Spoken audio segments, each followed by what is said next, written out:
Hola chicos, bueno, esta va a ser la explicación de la antología 5 de educación cívica para las secciones 7.3, 7.4, 7.5 y 7.6. Vean que esta se entregó el 18 de septiembre. Bueno, yo la tuve que entregar, ustedes la recibieron la primera semana de octubre, bueno, sí, primera, segunda, y les va a aparecer el nombre de él o la estudiante. Entonces, empecemos con la explicación. Lo primero que vamos a tomar en cuenta es que esta antología está compuesta de 24 páginas y se divide en 4 guías autónomas, como la profe siempre lo ha explicado, ¿ok? Y el tema que vamos a tratar en estas 4 guías es sobre las emergencias naturales o antrópicas que se pueden presentar y nos vamos a explicar un poco cómo manejarlo, ¿ok? Entonces, como siempre, bueno, hay que leer las instrucciones que ya ustedes lo saben, trabajar en un lugar adecuado, etcétera, etcétera. Y vamos a empezar con la materia. Entonces, la primera guía habla de los conceptos más importantes sobre la gestión de riesgo. La gestión de riesgo es cómo vamos a tratar, cómo nos vamos a organizar frente a un fenómeno que suceda o vaya a suceder o pueda suceder. Entonces vean que aparecen varios conceptos sobre la amenaza, vulnerabilidad, desastre, actividad extraordinaria, emergencia, estado de emergencia, gestión del riesgo, mitigación, multiamenaza, peligro inminente, preparación, prevención, reconstrucción, rehabilitación, respuesta, riesgo y suceso. Son más conceptos, pero por un tema de facilidad con ustedes, solo vamos a ver algunos conceptos, ¿ok? Entonces vean que por eso la profe puso este dibujo y demás. Entonces, ¿qué es lo que hay que hacer en la primera actividad? Bueno, es muy fácil, vean lo que dice.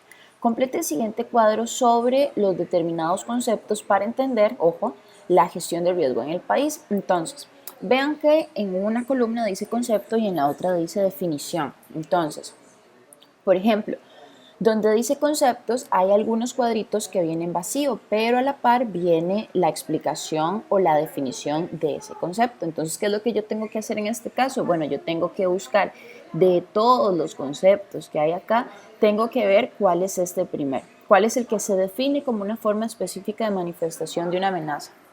¿Ok? Entonces lo busco y lo pongo acá. Ahora, vean por ejemplo este de amenaza antrópica. Yo ya sé que este es el concepto, pero no sé cuál es la definición. Entonces, ¿qué tengo que hacer? Venir y buscarla acá y escribirla acá. ¿Okay? Entonces, eso vamos a hacer con todos estos conceptos que encontramos en este trabajo que estamos realizando, ¿está bien? Y por último, como siempre, ustedes se pueden autoevaluar y pueden ir marcando todas estas figuritas que encontramos por acá. Recuerden que aquí es donde la profe va a anotar cuál fue el porcentaje que ustedes obtuvieron, ¿sí? Ahora, ojo, luego tenemos la guía número 2. En la guía número 2, que se entrega en la semana del 19 al 21 de octubre, si ven, la primera guía se entrega del 12 al 14, o sea, esta semana que está empezando. ¿Okay? La segunda guía se entrega del 19 al 21. ¿Por qué son esos días? Porque recuerden que son los días en los cuales la profe trabaja. Entonces, veamos. ¿De qué trata el tema de la segunda guía? ¿Okay? El tema de la segunda guía habla de los desastres o eventos naturales o antrópicos. ¿Okay? Y cómo se puede tratar cada uno de esos eventos. ¿Está bien? Entonces, en esta segunda guía solo vamos a hablar de algunos eventos naturales, como los deslizamientos, y aquí la profe les pone la descripción, los efectos, los antecedentes y todo lo que usted tiene que hacer en el antes, durante y después de este evento natural. Como vean esta imagen, es un ejemplo de un deslizamiento. Ahora, también vamos a ver otro fenómeno que son las inundaciones y entonces vamos a ver los antecedentes, la descripción, los tipos de inundaciones, sus causas y vamos a ver qué hay que hacer en el antes, durante y después de la inundación. Además, en estas inundaciones aparecen otros dos fenómenos que son como un tipo de causa, que son causados por estas inundaciones, que pueden ser las marejadas o las cabezas de agua y las avalanchas, son 3. Y por último, el último fenómeno natural que vamos a estudiar es la erupción volcánica. Y aquí la profe, vea que les pone la composición de un volcán, ¿verdad? Les pone la definición y lo que hay que hacer en el antes, durante y después de una erupción volcánica. Entonces, ¿qué es lo que tengo que hacer en esta guía número 2? Bueno, en esta guía número 2 lo que tengo que hacer es describir los 3 fenómenos en estudios: las inundaciones, los deslizamientos y la erupción. Tengo que definirlos, escribir cuáles son sus causas o antecedentes y escribir de 2 a 3 cosas que tengo que hacer en el antes, en el durante y en el después de estos fenómenos o eventos naturales. ¿Ok? Vean que eso es muy fácil. De 2 a 3 cosas es lo que voy a escribir en el antes, durante y después. ¿Sí? Ahora sí. En esta parte lo único que tenemos que hacer es describir qué es cada uno de ellos y a grandes rasgos decirme cuál es la diferencia general. ¿Saben? Por último, vamos a autoevaluarnos como siempre y aquí la profe nos va a agregar el porcentaje o los puntos que obtuve en este indicador de mi antología número 5. En la guía 3, por otro lado, vamos a ver que, ojo, se entrega del 26 al 28 de octubre, o sea, ya casi vamos a terminar. Y vamos a ver otro tema, bueno, igual que siempre, lean las instrucciones. Vamos a ver otro fenómeno natural que son los sismos. Entonces la profe pone de qué trata un sismo, cuáles son los antecedentes del sismo, algunas de las escalas, ¿verdad? De cómo, digamos, no sé si han escuchado cuando hay un sismo y dicen, bueno, fue tal magnitud en la escala de Richter, algo así, ¿está bien? Entonces, eso hay que sabérselo y aquí la profe lo explica un poco, de manera muy sencilla.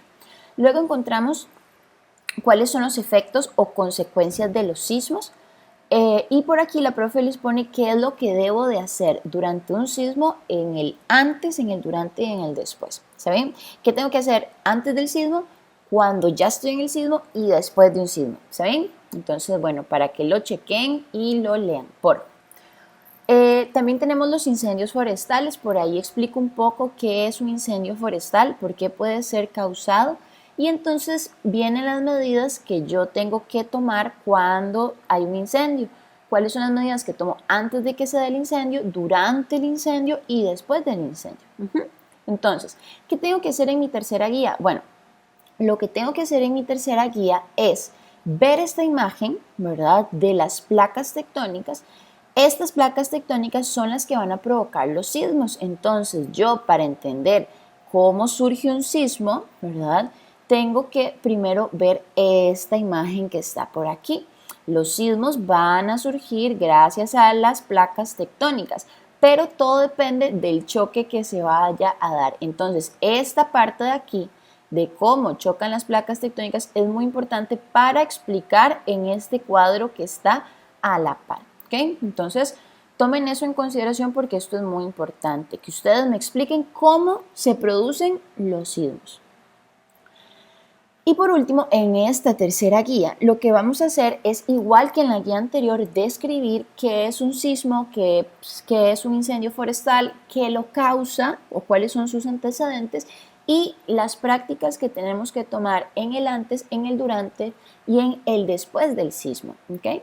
Y por último, de nuevo, la profe los vuelve a evaluar y ustedes se autoevalúan en esta parte. Guía 4.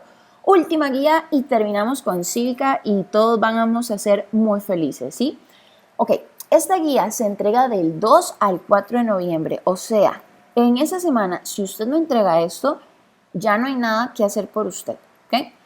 En esta guía lo más importante es que usted, como siempre, lo entregue la fecha que es, lea las instrucciones y estudie los eventos antrópicos. Anteriormente vimos los efectos naturales, ahora vamos a ver los efectos antrópicos, o sea, provocados por el hombre. Entonces vamos a hablar de deforestación, contaminación, efecto invernadero, recalentamiento o calentamiento global, lluvia ácida, etcétera, y algunas cosas que podemos tomar en cuenta para evitarlo. Y además de eso vamos a ver la ley Nacional de Atención de Emergencias y Prevención de Riesgos. Y vamos a ver algunas cositas muy básicas de esta ley, ¿verdad? Como cuál es su objeto, ¿verdad? Cuál es su finalidad, o sea, para qué se creó, cuáles son algunas cosas importantes que fundamentan esta ley. Entonces está el estado de necesidad y urgencia, solidaridad, razonabilidad y proporcionalidad, coordinación, protección a la vida, etc. Y vamos a ver las funciones que ejerce una de las instituciones más importantes de nuestro país relacionado con la atención de emergencias y prevención de riesgos, que es la Comisión Nacional de Emergencias. Entonces vamos a ver algunas de sus funciones más importantes, ¿ok? Entonces, ¿qué voy a hacer en esta última guía? Bueno, lo último que vamos a hacer en esta guía es definir estos conceptos con mis propias palabras, después de haber leído la materia. Luego voy a explicar con mis palabras qué es el efecto invernadero y qué es el calentamiento global. O sea, lean esta imagen que la profe pone aquí y contesten en este cuadro. Y por último, voy a completar este cuadro que está relacionado con la Ley Nacional de Atención de Emergencia y Prevención del Riesgo. Entonces voy a ver cuál es el objeto, cuál es la finalidad, cuáles son sus principios, que de hecho están por acá, ¿verdad? Que la profe los acaba de mencionar. ¿Ven? Aquí están los principios. Vamos a ver, por ejemplo, ahora y aquí ponen ustedes algún ejemplo. O sea, ponen los principios y aquí ponen la definición de los principios. Luego vamos a hablar de la política de gestión de riesgo y por último vamos a hablar muy rápidamente de la Comisión Nacional de Emergencia. Y por último se autoevalúan y al final la profe los va a autoevaluar. ¿Okay? Bueno, los va a evaluar.